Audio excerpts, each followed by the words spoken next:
What's good, everybody? Welcome to episode 55, Single is Single. And thank you for coming back to Kimi with C's channel, where we talk about music, we talk about political aspects, we talk about social importance and my communities. And we just talk about a lot here. So if you're new, welcome. If you're back, thank you for continuously coming back to listen to my opinions and my thoughts on certain topics. So let's get into it.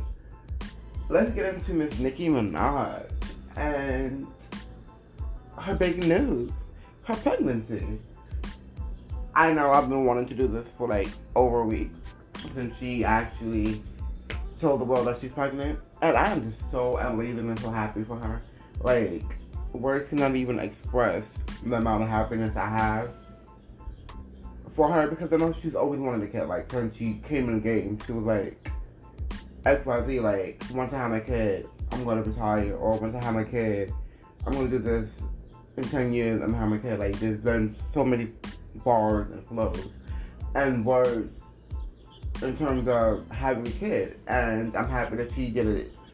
I guess not necessarily the traditional way, because a lot of people don't necessarily get married and have a kid, but in terms of the way that she wanted it for her life, and I'm happy that she's happy. And all the people who's upset that she's having a baby, or that she's having a baby with her husband, you really need to mind your business, because at the end of the day, whatever they got going on is what they got going on. But at the end of the day, y'all need to really do your homework, because he went to jail for attempted rape or for rape or what have you. But the real gig is that they both was the same age, and her parents caught them together, and then they put a rape charge on him. Like they do a lot of black men. So we're not gonna act like he did it, because he did. He went to jail for it. Absolutely. He did his time for it. And unfortunately, that's gonna follow him for the rest of his life, because at the end of the day, he is a sex offender, or what have you. But my thing is,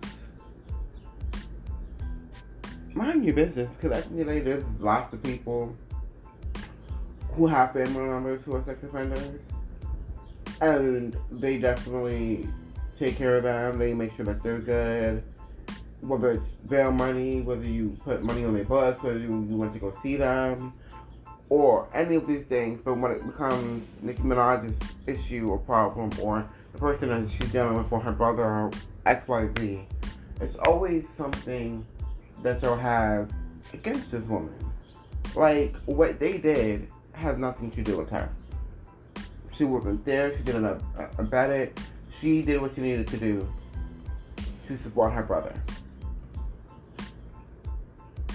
as anyone would. Because y'all support someone, you support your brother when they murder someone, alright? You support your brother when they go robbing a liquor store or a jewelry store. You support them then? Because you're still going to go see them, right? You're still going to go write them a letter. You're still going to go make sure that they're good. You got to keep them, abrupt within what's happening in the family. I'm quite sure you're not going to cut them off for killing someone, right? You didn't think so.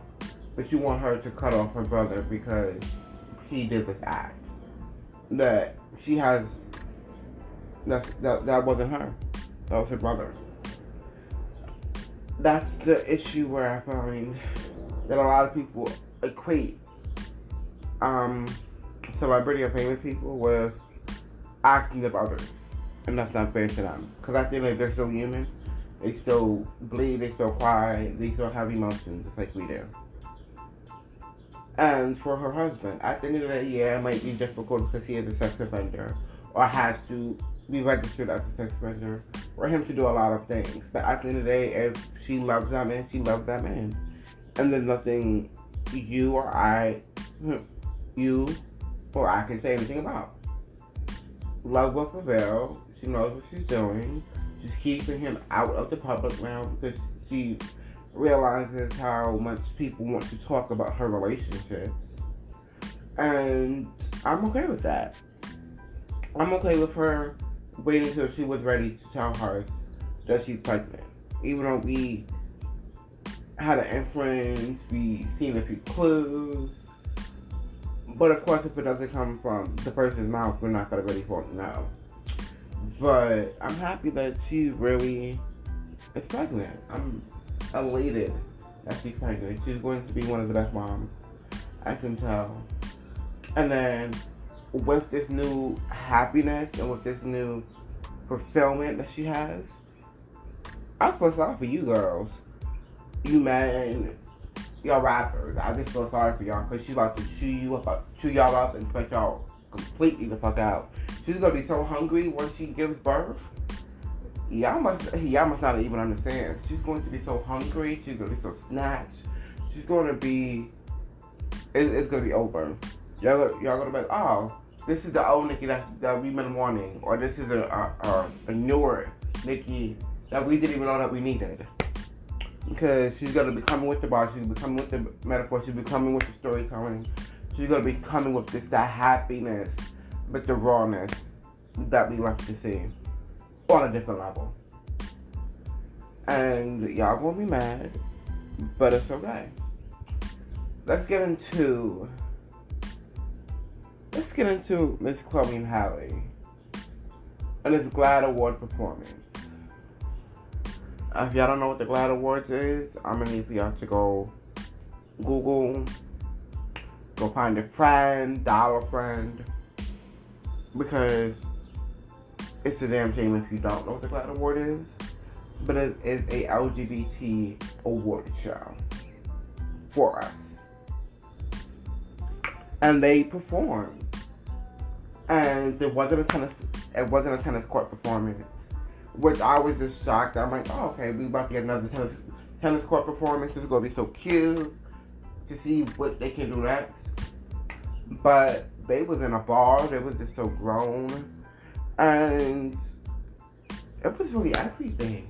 Like, if you really just look at the aesthetics of it and how they did do it, because since it's being nominated, it's number 16, or debuted at number 16 on the charts.